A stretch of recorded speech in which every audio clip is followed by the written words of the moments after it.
For musical theater actors, it is so important to have a really great audition book, a binder of songs that you know backwards and forwards that you can do at any audition. And what goes into that book is going to be different for everyone, but it's really important that you cover the basics at least as you're getting started putting that book together. So you need some classics. You need some golden age of musical theater. We're talking about Rodgers and Hammerstein, George Gershwin, Cole Porter, kind of great American songbook. You've got to have some of those oldies but goodies in your book. These are classic songs that are timeless and are still getting recorded by artists today. You also want to have some sort of more 50s, 60s, Broadway, 70s. This is getting into maybe some Kander and Ebb, something that has a little more jazz influence, rock influence. That sound is starting to come in. You definitely want to have at least one Sondheim piece in your book.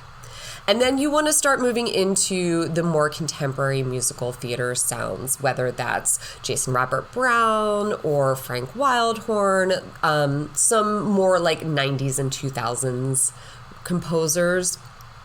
And then you need to have some pop songs. And pop songs are like a whole can of worms unto themselves. You probably want like a 60s pop song that you could use to audition for Hairspray, but you also probably want a contemporary pop song that you could use to audition for Six or End Juliet, something like that.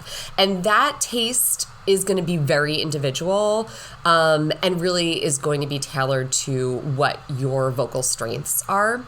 But really, most importantly, is songs you love that you're not going to get sick of singing, songs that are meaningful to you so that when someone asks you, why did you pick this song, there's a reason. It's connected to you emotionally.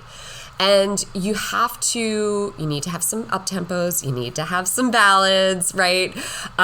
You need to have a funny song. Man, funny songs are so hard to nail. And what's funny is different on different people. So you have to figure out your sense of humor.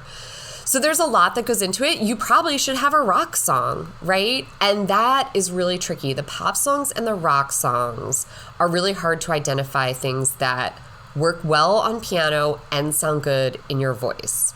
If you play guitar, fantastic. You have a wider range of options available to you because then you can walk in the door with your guitar and play for yourself. And everyone loves that. If you play piano and can sit down and play for yourself, that's amazing. So the world is your oyster, but make sure you get those basics in your book as you're starting to build.